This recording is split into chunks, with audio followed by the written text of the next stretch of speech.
Hello everybody, welcome to our live studio show here on MXGPTV.com with me, Paul Malin, and Lisa Leyland. It's round 12 of the FIM Motocross World Championship.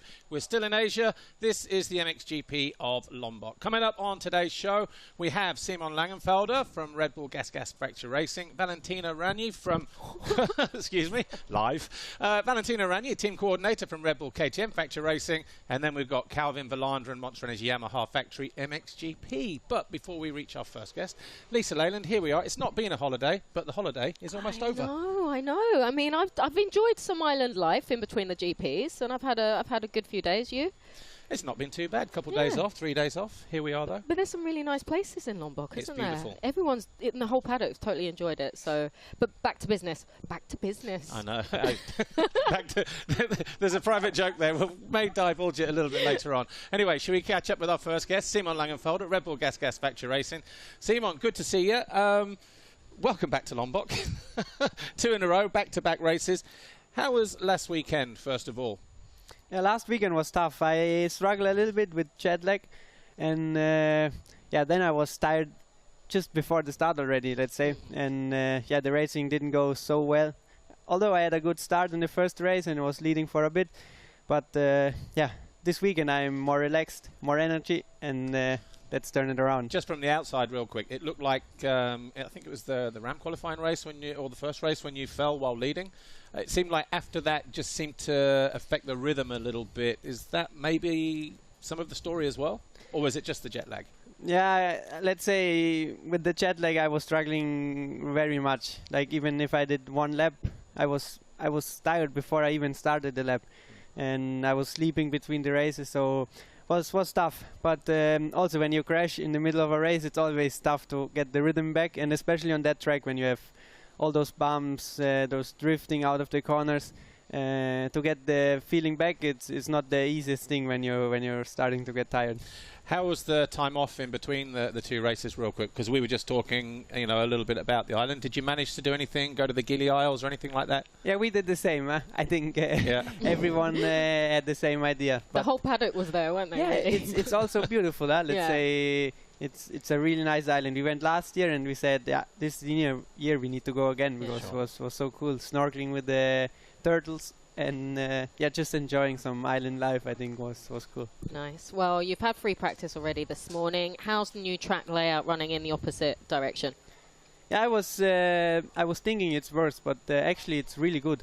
The track crew did a great job. Also for this weekend, they made the corners way softer. They went with the excavator in and turned the dirt around. So for me, it was very nice. Let's say. I like it more this way around. Okay, well, you're third in the championship at the moment. It does seem like a long time ago since we were in Argentina where you won your first race of the season. Got a clip here. You were impressive that weekend.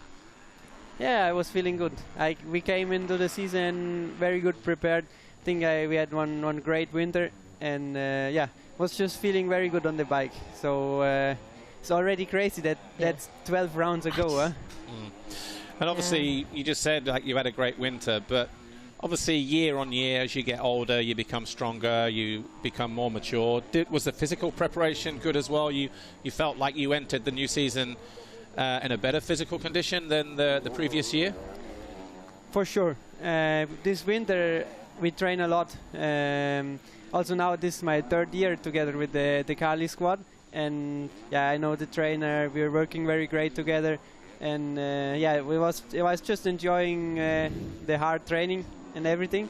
So yeah, I went into the season very happy, and then was also for sure cool to win the first real race in the season. Yeah, well, obviously you're still in the fight for the championship, but as we know, Portugal didn't go as well, but you with the collarbone injury. But you bounced back 1 week later in Galicia. How was that experience for you, having to ride with that collarbone injury? Hey, let's say when I broke the collarbone, I didn't think I would line up for the next 2 GPs. Because, yeah, when you see other guys like Jeffrey, let's say, come back after 1 or 2 weeks after some crazy injuries, you always think, yeah, this is impossible. How can people make this? And all of a sudden you're in that position. Now I was in that position, and I felt a little bit strange. So to just ride, I was happy, and to take 2 top 10 finishes and even a 5th in the qualifying race, I was just happy to be there and ride. Yeah. And obviously that was the first time you had to go through something like that, literally come back racing 1 week after surgery, and maybe in a sense, does that make you tougher, do you think, and more resilient because you went through something like that? Yeah, when I was in the hospital and I had the surgery, I had a call with Pit Beira, and he was telling me some stories of other guys who did even crazier things, let's say. Yeah. And then I felt like I'm okay, and I was just before I came, I didn't even know if I could ride, and then I went into free practice, and although bit of disco moves. I was trying it out to see when the pain is coming, how the pain is, and then it was good. Yeah. Okay. Well, when we get back to Europe, the season is pretty busy, and actually we were just saying it's probably going to go super fast when we're back. Is there a round that you're not looking forward to, a track to go to? Actually not. No? I'm just looking forward to do all the GPs. I think also I'm looking really forward to Lommel. Like last year also, that was I think the 3rd race back or the 4th. Yeah. And also last year I had the injury unfortunately with my arm, and it went quite well. So also looking forward to those sand GPs and just about most about all the races. Yeah. Well, obviously, I'm glad you mentioned Lommel actually, because last year was a new layout, a new design. How did that ride? Because different start straight, we went left, right, past the VIP. Did you enjoy that new circuit last year? Let's say I enjoyed it, but there were way better layouts. Oh yeah. The years before, they were way faster, way more flowy. This time it was very tight and not so many line choices. I think, but I saw already they changed again the direction for the training circuit, so maybe this year it will change again, and we have a great and fast Lommel. Okay. And how was obviously we've got about a minute or so left. Obviously racing last weekend, you mentioned it. How do you think it will be this time around? Talking to riders when they were walking the track on Friday, 1 or 2 things where, some corners go in the wrong way, but overall they think it might ride a little bit faster and maybe more flow. Is that how you feel? I think the same, exactly. Already when I saw the finish line jump and the left after, you can just take a lot more speed throughout almost all the track. Yeah, for sure there are some parts where you need to slow down a little bit, but most of the track is faster now, and also the waves now in a left-hand corner, I think will suit me. Nice. Actually, just really quick, we've still got time. Recovery at these flyaway races is a lot more difficult than it is in Europe, because obviously you've got your ice baths in Europe and you've got areas to go here. The paddock is obviously more artificial. How are you relaxing in between races? And I guess the nutrition side is the same, taking on as much fluid and energy as possible. But how do you re-energize during the race? Actually, between the race? Here it's more difficult to get food in and drink, because you have also a little bit less time. Normally we have 1 hour more between the races, and like now between qualifying and qualifying race, we have very less time. So it's difficult. You need to change a little bit up. But I think it's the same for everyone. So we're just trying to eat much, drink much, and then it will be fine. Eat much, drink much, and be merry. Simon Längenfelder, good to see you, and all the best this weekend and for the rest of the season. We are getting ready to meet our second guest, Valentina Ragni. We've had a slight switch round in the guest order, but before we meet Valentina, here's episode 9, Pressure Points, a little episode snippet from behind the gate. Enjoy. Any stories about you and Lucas as kids? What were you like as kids? Were you hard work? Were you giving your parents hassle, making them crazy? What's it like growing up? Yeah, a bit everything. Just I don't know, crazy kids, I would say. We were helping each other. Helping each other, huh? We make a disaster. We don't make it alone, we make it together. That's what's cool about it, let's say. We make stupid, and then it's getting worse, till the parents arrive. Yeah, when we were kids, me and Lucas, like, we were like crazy because we were broken bicycles and fighting every day. And yeah, I think it was really hard for my parents to manage us. I've heard rumours that you've tried sidecar racing. No. Who would be the rider if you were on sidecar? Yeah, maybe Lucas and me on the side. Maybe it's better. Je fais pas confiance. You don't trust him also. I think first corner we die. First corner you go straight. Yeah, he send it, he don't break. And Yeah, just won the horse, so I go for it. Between you and Lucas, who's the best golf player? Hey, be careful, huh? Maybe today I would say maybe me, and maybe tomorrow him.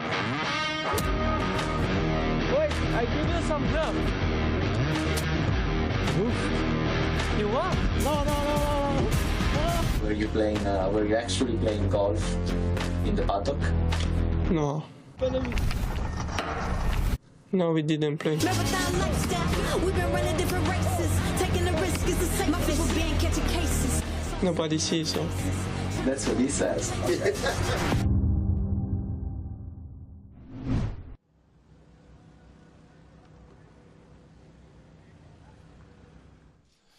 Hello everybody, welcome back to our live studio show here on MXGPTV.com with me, Paul Malin, and Lisa Leyland. Round 12 of the FIM Motocross World Championship, the MXGP of Lombok.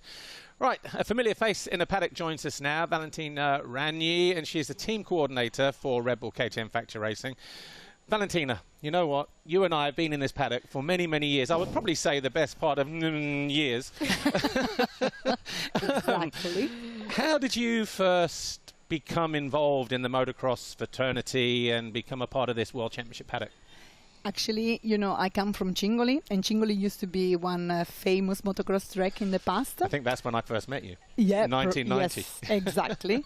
And since I was a child, my parents had a passion for motocross, and then, they used to bring me to see motocross races since I was 3 years old. And then, I don't know, I started loving this sport so much, and I even had the chance to work in road racing, but still my first love has been always motocross. So, yeah, I studied, and then I was always involved because my moto club used to do quite many world championship races. And since I could speak languages, they asked me always to be the translator in the jury, because in the past it was the jury, probably you remember, with all the delegates and so on. So I used to be the translator.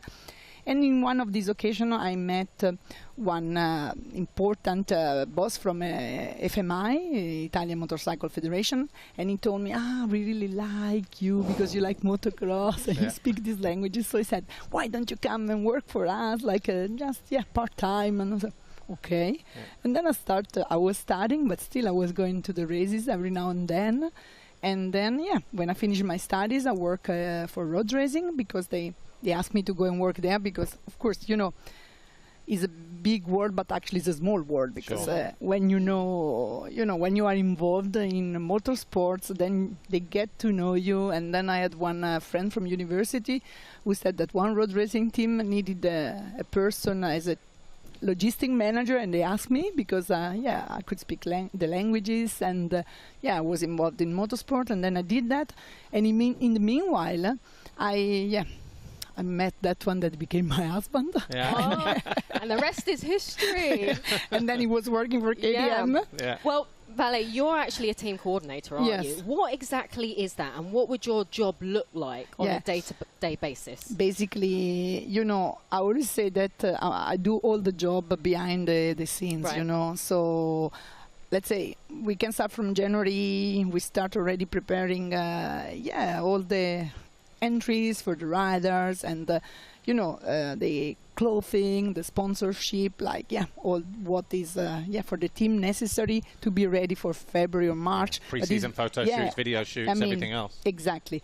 And this is like a 365 days job because you finish, you take maybe 2 weeks free, but then you already start thinking about next year. So, and clothing and this and that and photo shooting, where we go, and then of course I'm always behind the scenes to help the Sure. the people and everybody. Yeah. And what is your approach to the riders? Because obviously you work extremely closely with them. Do you form a personal relationship with them, or do you, from your side, try to be a little bit more professional?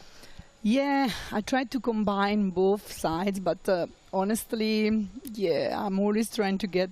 No, I'm not trying. It gets like normal that I'm getting very close to them. You know, I take every relation very personal. So for them, besides being the riders I'm working with, they become a bit like yeah. In the past, I would say brothers. Now I can say sons. You know, and yeah, I cannot really split the two things because. I love so much what I do, and I'm really trying to do my best for them to help them out. That at the end is not only professional side, but it becomes also I'm very involved also in their life and so on. Yeah. Well, exactly, and I know we've spoken a lot, and you're very much like the mother figure, aren't you? Do you have to perhaps change the way you are depending on the rider? Does each rider have different needs, so you have to change your approach depending on what they want and they need? Yeah. Of course, you know, some are very open, some are more shy, some are more reserved. And then I always try to, let's say, to get into their, let's say, grace or like, you know, try to understand how to approach them. But of course, you cannot treat, because maybe with some I joke more because they accept the joke. Some other are more like, oh, why you say that to me? You know, so you need to be a bit more careful. So, you know, you need to adapt yourself to the personality of each rider. Well, talking about personalities and different riders, Jeffrey Hurlings, you've been babysitting him since he was about 15 years old. Yes. And how is it still babysitting him? Because you still are. Is it the same as it ever was, or is it just kind of your role and your responsibility between you two has changed a little bit? No, let's say, of course, when he started, he was, 15. And then, of course, it was quite, I always joke, it was quite terrible boy because, of course, no rules for him. It was like, I would say, crazy horse. He has rules now? Yeah, honestly, yes. Honestly, he changed a lot because now he's much more responsible. He's more mature, of course, you know. And, he thinks more, and he's approaching himself also with other people in different way. But, yeah, of course, among us, there is a lot of trust. Because we've been working for so long together, and but I saw a quite big evolution on him. Yes. Well, obviously, from the outside looking in, you do have this kind of habit of bringing everybody together and helping the environment within KTM feel very much like a family. Yeah. And I guess some people maybe take it for granted, but it's actually quite an important role, isn't it? Having everybody you create a calm almost within the environment there. Yeah, for me it's very important to have a good team spirit, you know, because we spend so much time together, and I think all of us spend much more time with the team than with their own families, you know. And of course, if you have only like a working atmosphere and that's all, then it's not gonna be easy because you spend so much time and also abroad and so on. So I always try to involve, because I think the team spirit is something really important. And then, even when we are at home, sometimes they say, okay, let's go for a pizza, or let's go for, some night together out. It's good because you need that. I think it's really, really important. We're almost out of time here. What is the best and worst part of your job before you go? The best is that you meet a lot of people, you travel a lot, and it's not boring for sure. Yeah, it's not like a boring job. The other is, of course, sometimes you have a lot of responsibilities, and sometimes it's a bit stressful. This is for sure not. But also, you get to travel and enjoy the delights of what we've had here this week. No, I love it. That's why I'm doing still for so many years, you know. Absolutely. Well, look, Valentina, great to see you. Pleasure to have you on board here again. And we'll see you throughout the rest of the season, no doubt. Yeah. Okay. Well, look, our final guest is here now, Kevin Vlaanderen. Before we catch up with him, though, here's another little snippet from Behind the Gate, episode 9. Pressure Points. It concentrates a little bit on Jeffrey, winning 104 Grand Prix in Latvia. Enjoy. Yeah. Hurlings is closing in on Geiser, but it's not going to be enough to take second place in the race. The Jorge Prado wins race 2. Geiser second, and Jeffrey Hurlings wins the MXGP of Latvia, his 104th Grand Prix victory. And it comes a year and 5 days after he won his last Grand Prix here last year in 2023.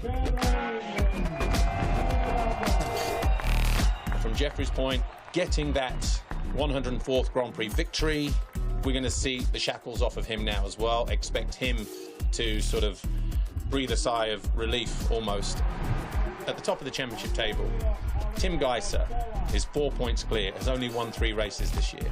Jorge, who's second, has won 11 races this year. You can't help but notice the difference between last season. I mean, what a contrast, because last year Jorge went through the whole year just 2 Grand Prix wins. This year he's winning 6 out of 9. Last year he never lost the red plate. This year he's won 6 Grand Prix out of 9, and yet the red plate continues to change hands. Coming out of Latvia, the red plate has changed hands after each of the last 5 Grand Prix, and that's an incredible competition going back and forth, and it's still anybody's game between those two. And now, of course, Jeffrey has won. Is he going to get the momentum to catch them back up in the second half of the year?